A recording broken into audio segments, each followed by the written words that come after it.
Bíblica do livro de Atos dos Apóstolos, capítulo 16.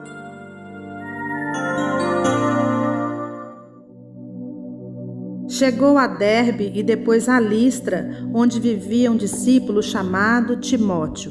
Sua mãe era uma judia convertida e seu pai era grego. Os irmãos de Listra e Icônio davam bom testemunho dele. Paulo, querendo levá-lo na viagem, circuncidou-o por causa dos judeus que viviam naquela região, pois todos sabiam que seu pai era grego.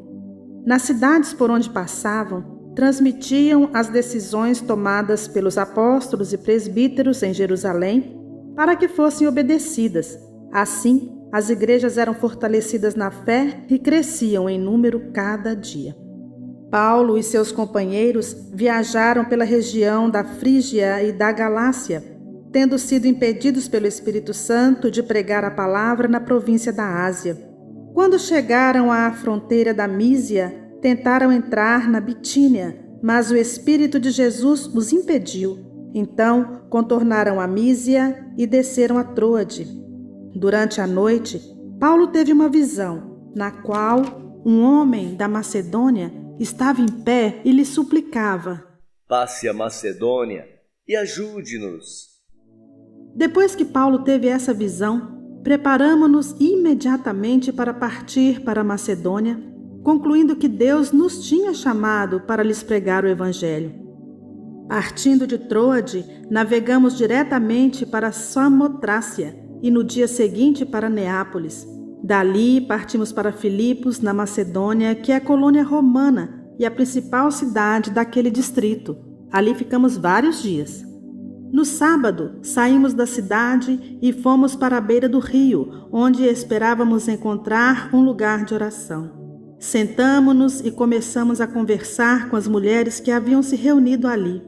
Uma das que ouviam era uma mulher temente a Deus chamada Lídia, vendedora de tecido de púrpura da cidade de Tiatira. O Senhor abriu seu coração para atender à mensagem de Paulo. Tendo sido batizada, bem como os de sua casa, ela nos convidou dizendo: Se os senhores me consideram uma crente no Senhor, venham ficar em minha casa. Certo dia, indo nós para o lugar de oração, encontramos uma escrava que tinha um espírito pelo qual predizia o futuro. Ela ganhava muito dinheiro para os seus senhores com adivinhações. Essa moça seguia Paulo e a nós, gritando: Estes homens são servos do Deus Altíssimo e anunciam o caminho da salvação. Ela continuou fazendo isso por muitos dias. Finalmente, Paulo ficou indignado. Voltou-se e disse ao espírito: Em nome de Jesus Cristo, eu lhe ordeno que saia dela. No mesmo instante, o espírito a deixou. Percebendo que a sua esperança de lucro tinha se acabado, os donos da escrava agarraram Paulo e Silas e os arrastaram para a praça principal diante das autoridades. E levando-os aos magistrados, disseram: Estes homens são judeus e estão perturbando a nossa cidade, propagando costumes que a nós, romanos, não é permitido aceitar nem praticar. A multidão ajuntou-se contra Paulo e Silas, e os magistrados ordenaram que se lhes tirassem as roupas e fossem açoitados. Depois de serem severamente açoitados, foram lançados na prisão. O carcereiro recebeu instrução para vigiá-los com cuidado. Tendo recebido tais ordens, ele os lançou no cárcere interior e lhes prendeu os pés no tronco. Por volta da meia-noite, Paulo e Silas estavam orando e cantando hinos a Deus. Os outros presos os ouviam.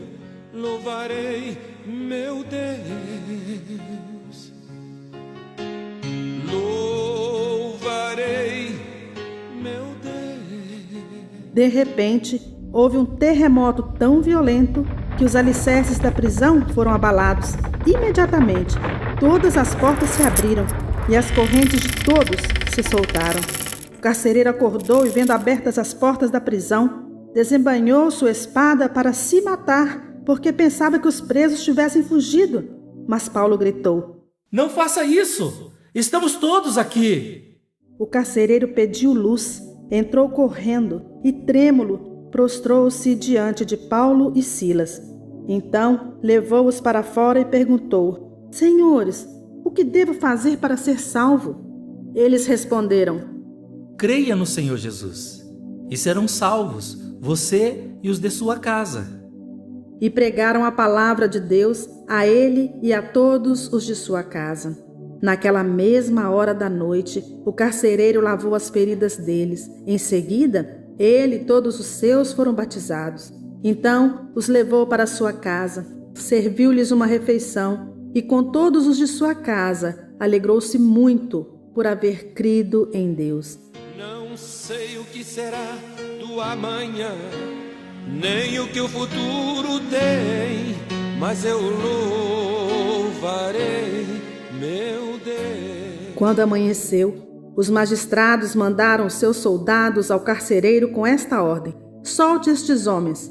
O carcereiro disse a Paulo: os magistrados deram ordens para que você e Silas sejam libertos. Agora podem ir, vão em paz. Mas Paulo disse aos soldados: Sendo nós cidadãos romanos, eles nos açoitaram publicamente sem processo formal e nos lançaram na prisão. E agora querem livrar-se de nós secretamente? Não. Venham eles mesmos e nos libertem. Os soldados relataram isso aos magistrados, os quais, ouvindo que Paulo e Silas eram romanos, ficaram atemorizados.